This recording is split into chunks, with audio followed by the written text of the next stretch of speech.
And away we go. It is the nightcap right here on BearcatJournal.com, brought to you as always by Galactic Fried Chicken. Visit www.galacticfriedchicken.com. Download the app for Android, iPhone, everything Galactic. Get out to see our good friend Shane. Tell him to pump it up. They'll save you 15% down to Dayton, Kentucky. Or go to the app. They will deliver pretty much anywhere inside the 275 loop. And you can have that Galactic goodness brought right to your home Wednesday through Sunday, lunch and dinner. Well, Aaron, Chad Brendel, Aaron Smith, if we're going to do talking about talking, there's maybe no bigger talking about talking than a introductory press conference for a new head coach. I was there. I asked questions. I tried to focus on the recruiting side of things. You stayed on brand. You got the first question. They were dealing with the mics and making sure all the mics worked. When we got like a 5-minute warning. Everybody, please get to your chairs. The press conference begins in 5 minutes. And I was walking past the people that I knew that were on mic patrol, and I was like,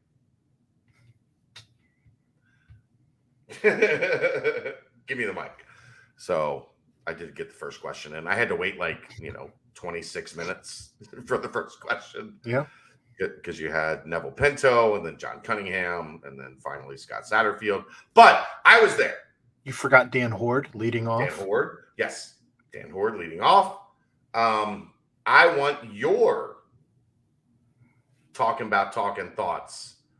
I was there. I was asking questions. We got Scott Satterfield, me and Justin, right after the press conference. So I assume you've seen both of those? I watched both. Okay. Then let's go. I had a crying baby in my arms, so retention was a struggle. This is the first time Brennix has been sick. Correct. So we are dealing with some things here. I had to mute probably a half dozen times, and I'm sure I missed a half dozen more with her screaming. I'm not even sure whether she was on the first level or the second level. Or outside. She could have been outside. Sure. A half an acre away. She may not have even been screaming. It's just residual in my ears. How you got what, like 6 acres or something? You told almost 4. Okay, you got 4 acres. She could have been on the 4th acre, and you might have still heard her today. Down in the south pasture. I don't even know if we have a south pasture. In any case, love it. Yeah, it was obviously plenty of coach speak. As he comes out and makes sure to thank the fans and staffs at both Louisville and App State, which... That's right. I don't know that I've seen... Usually they just thank the place that they were at the most recent.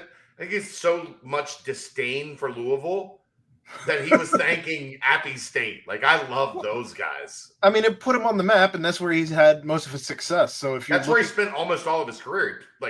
If you're looking him up, you want to look up those records as opposed to the Louisville records. He was Obi-Wan Kenobi. Don't forget, I was also here too, where I did really well, as opposed to the dumpster fire I took over at Louisville. People were like, "What about Louisville?" And he was like, "That's not the coaching. That's not the 4 years you're looking for." Now, obviously, I had some choice words for him not moving the needle and what have you in the BBP tonight, and I want to clarify. He had a lot of things that you fall in love with because it's coach speak, right? I mean, it's just sure. He said the right things and that he wants to win every game. What coach doesn't? If you're going to take over a spot at a head coach for a Power 5 and you don't want to win every game, you probably shouldn't have a job as a head coach. Sure. And he brings a high-powered offense. He made sure to point out the things that his defense did really well, as opposed to the overall body of work of the defense, making sure to point out the sacks, the tackles for loss, et cetera, et cetera. But I don't know. I mean, there's an awful lot on the line. He knows that. He's not dumb. He did get a large pool for his assistant coaches, and it'll be very interesting to see what he does with that. But I think he sees this as an opportunity to better his name and get back to the App State coach that he once was, where he took over. I thought that was really interesting too, where he was asked, what's it like to take over for the winningest coach at Cincinnati? He's like, I've done this before. Yeah. As he did that at Appalachian State. And I don't know. I feel better about him than I did before the presser. I'll say that much. But I thought he was sharp. I thought he was relatable. Like I didn't think.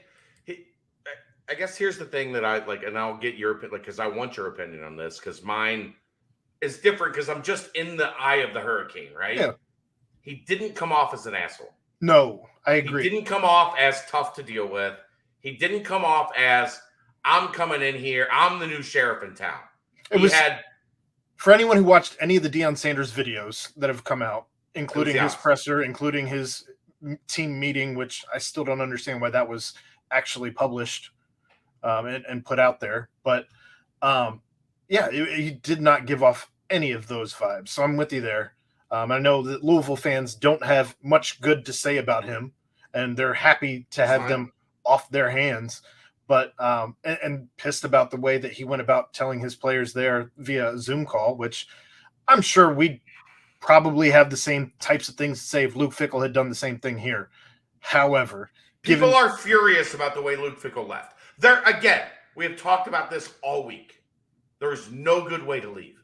There is no clean, easy breakup for leaving behind 100 guys that have become your family. Your family. They become your army. Let's put it like that. Your generals and your corporals and your lieutenants. I just spilled a bottle of bourbon, I think. Nope. Your generals, your corporals, your lieutenants, your foot soldiers, right? Like you're walking out on them. There's no way to do that. Everybody's like, oh, that was cool. Yeah, no problem, man. Appreciate those 6 years, coach. Let's go. Go state. Like that doesn't exist. Ever. Yep. Never, ever, ever is a fan base going to be like, you know what? That was really cool the way he left. What do you need to do? Do you need to walk around and shake everyone's hands? Right. Do your secret handshake and I don't know what you're supposed to do. It's like the player introductions at a basketball game where you've got everybody that you got the DAP master. Does the team makes a tunnel for you to run through on your way out? Right. What are we supposed to do here? There's no manual for how to leave a school gracefully. Unless you're retiring. Right. And not because never mind. I'm not going to go into the Penn State thing.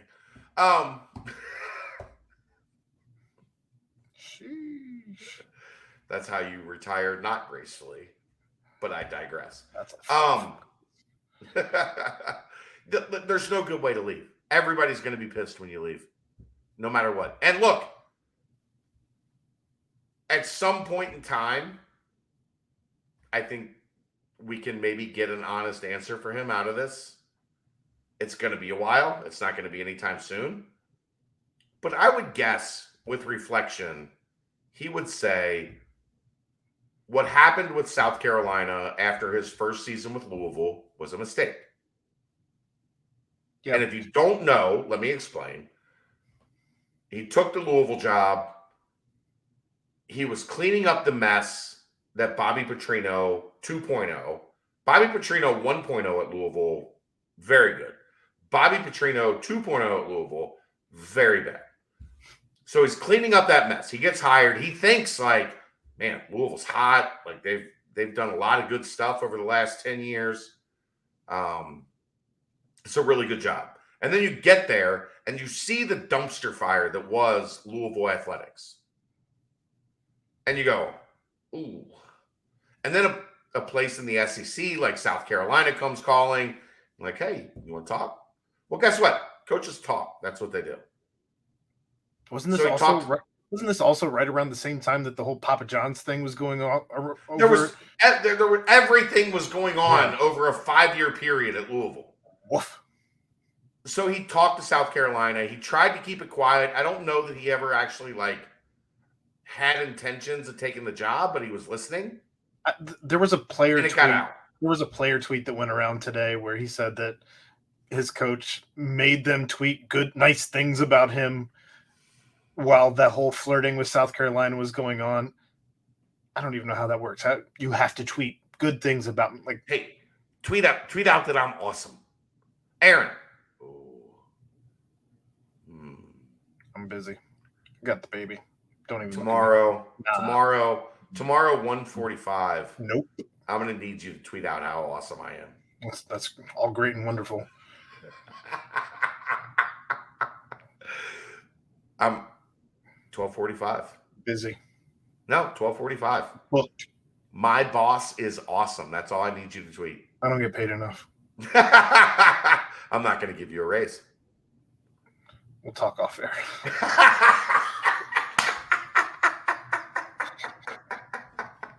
I love it. But like, it was a bad situation, and he did something he probably shouldn't have done. But when you're dealing with a fan base that was going through what that Louisville fan base was going through at that point in time, and then you go after year one and interview for South Carolina, they were done. That was never going to work. We talked about it this morning on the live show that Dave and I did. Like, divorce is imminent. You are getting divorced. You cheated on your wife. And even if you just check some 25-year-old's oil, you still, in her mind, things are never going to be the same. Right. Things are never going to be the same. You cheated on your wife. You're getting a divorce.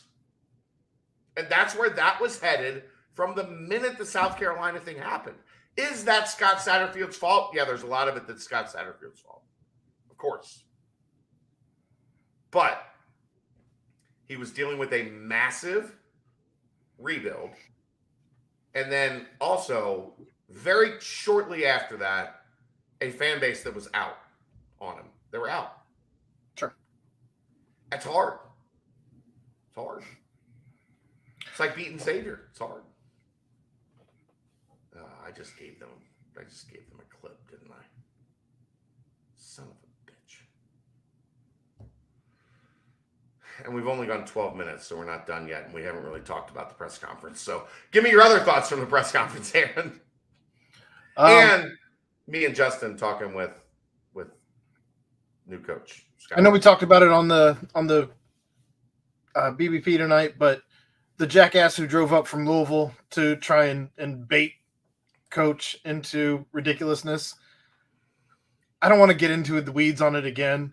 If you want to watch what we had to say about that, go to the end of the BBP. It's it's within the last 5 minutes of the show. I gave my thoughts. What are yours? I told you. Adamant with that's mine. 3 hours of your life that you can't get back just in the drive. And then you sat there and made a fool of yourself in front of everyone in Cincinnati who never wants to see you again. And then expected a one-on-one with Scott Satterfield. After you've made it very clear. Come on, man. Unfortunately, we're going to have to see him again. And then he went after Chelsea. Unfortunately, we're going to have to see him again in just a few short weeks. Because I promise you, he's going to. If he drove up here for this presser, he'll be in Boston. Yeah, that dude will be in Boston. He's going to have somebody else pay for his trip to Boston. He'll be in Boston. Absolutely. The conversation with Justin and I. What'd you think? I was surprised to see an exclusive interview with someone else. So maybe not so exclusive. I think that was where he was even. I think that's where he was even more relatable. He certainly seemed more comfortable. It wasn't so stiff. It wasn't so coach speaky, if you will. I think we're going to get, as we get to know him, I think we're going to be able to get some good stuff out of him if you ask him the right. And I think this is true with every coach. If you ask them the right questions, they're going to get, yes, it's always going to be coach speak. It's called coach speak for a reason. What was your favorite question and answer that you got while you were in there? For me, I think my favorite was the look on his face when I told him I knew that he finished second in 2016. That was fun. Because he, you could tell he was looking at me like, oh, You've been here a minute.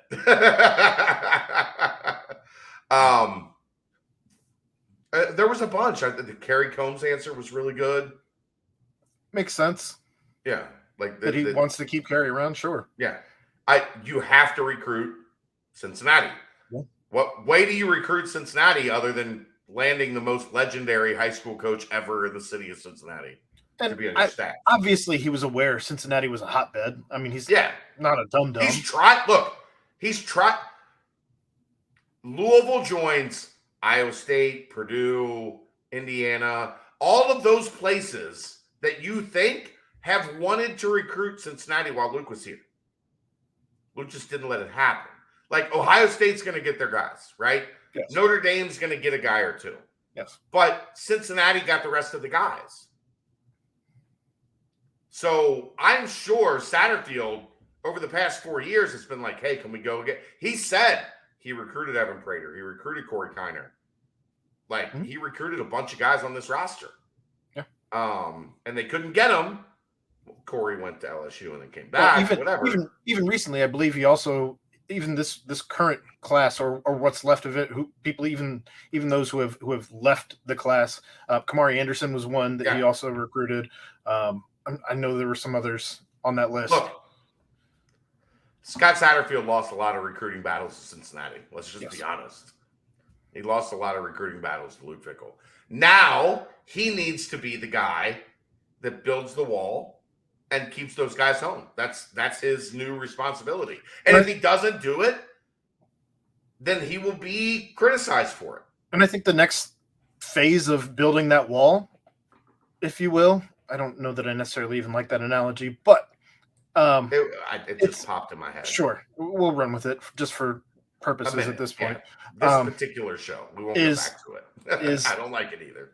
Is the NIL. I think that's the next phase of this. This is what's going to strengthen the wall, if you will. I really don't like this analogy. I know. We're stuck with it. I'm sorry. I'm like Vrinix in your arms right now. You're fucking stuck with me. It's a fortress. The 275 wall. Speaking of Cincy Reigns, we're going to have an interesting show Wednesday night, BCJ podcast. Is there going to be any overlap between B. Fox and John Cunningham? I think they're going to be on together. All right. I think that's the plan. Okay. We're going to be talking Cincy Reigns on Wednesday. And honestly, that's what I was hoping for, and it wasn't two separate interviews and then the rest of the show. I think that's going to be... I think it's a good move. Yeah. I think actually it's probably going to be just Dave asking B. Fox and John Cunningham questions, as long as he's not sick with no voice. He said he showed up to the tailgate Sunday and went to talk to one of his buddies and was like, and they're like, what's wrong with you? He's like, I can't talk.